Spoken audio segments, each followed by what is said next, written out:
What is up everyone, welcome to another video. It's a good news and it's not about Trump and it's not about Visa. It's about banning 59 Chinese app in India, which includes TikTok.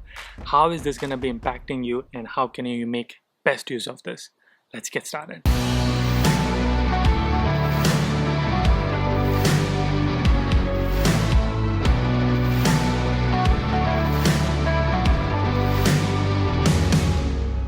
For people who haven't heard this news or haven't found out about this news, Indian government has decided officially to ban 59 Chinese app usage in India. You cannot use any of these apps. I'll put the link in the description if you want to read the press release and list of all these 59 Chinese apps. Of course, there are 59 apps. I'm not going to list all of them. We know WeChat, which is one of the popular one. The most popular one is TikTok, and there are several other streaming apps, and then there are several other video apps and picture apps. Basically all the apps which potentially could take the data from India and move it to China, and China can make use of it to impact Indians' economy. Let's quickly talk about why did the Indian government decided to do this. Of course, you know, the very one reason is like there's a ongoing social war, political war, a lot of things happening between India versus China.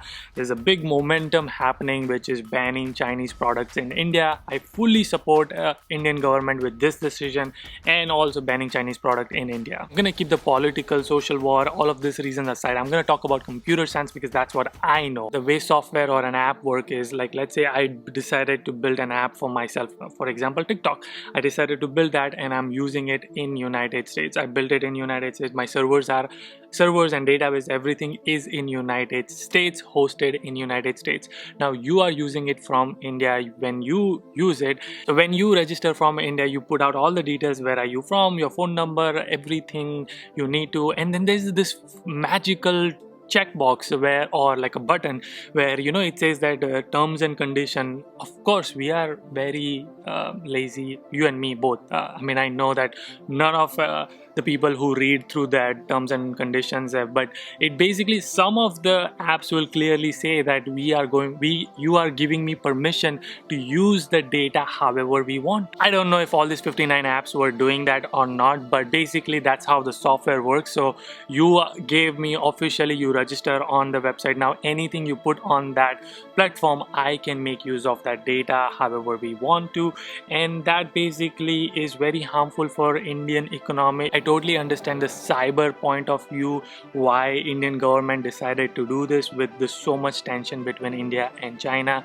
And if China decides to use the data, which is a lot of data which they have right now at their point, they can manipulate it and that can potentially impact Indians' economy however they want to. This video is not about how they can use this data, how they can manipulate it. I'm not going to go into that detail, but this is my perception that that's why they decided to take this bold step. And I just give you an example of a TikTok app, but there are apps like WeChat which people use it for chatting. There are apps for like video calling, people use it to talk to. So there's a lot of crucial information when you're chatting or when you're video chatting. You can transfer it to database and server and they can retrieve that data and use it. Again, I'm not saying that that's what they are doing it, but that could be done if they want to. Alright, so all these apps are banned in India. Now what do I think, what is my opinion, and do I support this decision? 110%. Yes, absolutely, I support fully to this Indian government. They decided to do something such courageous, bold, brave step. I want to support that. I want full unity to be us as a UD squad as well. I hope that we all support Indian government when they decided to do something like this. This is our time to come together and do something for them. There's going to be two impact of this ban. One is going to be positive, one is going to be negative. Let's talk about negative first. Biggest negative impact is going to be for TikTok creators and the audience itself. Audience, I think it's fine because they have several other places to get this content from. YouTube, Instagram, Facebook, there are several other platforms where they can get this content from.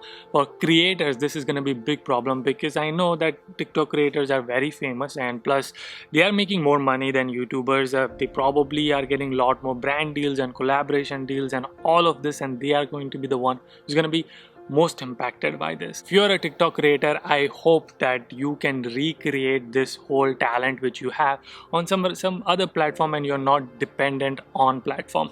You know what I mean? Like if YouTube takes away all my videos, I still have the skill to make videos and to reach to audience in some other way. That's what I believe in. So you are a creator, you are an artist, you are not dependent on a certain platform. Hopefully you have created your personal brand and influence on several other social media platforms, so that if one platform is banned, you can reach out to your audience, your community on some other platform, and hopefully they will still support you on other platform if you need it. Now let's talk about the second impact, which is the positive one, my favorite one. It's the chance and opportunity for all the software developers and Indian creators who are in technology department. These 59 apps take the prototype of this app and start building Indian apps and make use of, like, let's say if you created Indian TikTok, like how cool will be that people are only using Indian app. This is your opportunity, and it doesn't has to be perfect. You at least get started. I mean, you can make a video WeChat app. It's very easy to make a chatting app, maybe make a video streaming app, a video calling app, all these different apps which are banned, which were highly used. UC browser was one of the app. It's basically a browser which is browsing a website, and you can easily make that. Hopefully, I'm talking to my software developer, data analyst, business analyst. This is your opportunity. You are asking me how can you use your time. This is your time. Create a team of 5 people, 10 people. Take an example you are passionate about from one of these 59 apps and recreate it in your version. Upload it on GitHub, make it free, upload it on Android Marketplace, iStore, and everybody can use it. I see this as the biggest opportunity for our Indian software developers and creators. They can recreate these apps, and worst cases, let's say if it did not get as famous as they are Chinese apps, but at least you will get an experience of making an app, uploading app and on Marketplace, and team building, and pitching it to entrepreneurs. And I don't know, there's so much opportunities. I see it myself. So all the people who are interested in product management, this is your opportunity to take an app like TikTok or WeChat or UC browser, take the functionality, break it down into user stories and epics, and start reaching out to software developers, so software business analysts. They will write functional packs. This is so much fun. I'm already getting so excited for making one of these apps for myself. This is it for this video. I hope you enjoyed this video. Full support of mine for this decision of Indian government. I hope our UD community also supports this decision. Like I said, take this opportunity and let's create something. I'll see you guys in the next one. Until then, keep smiling and keep hustling. Gotta hustle every single day.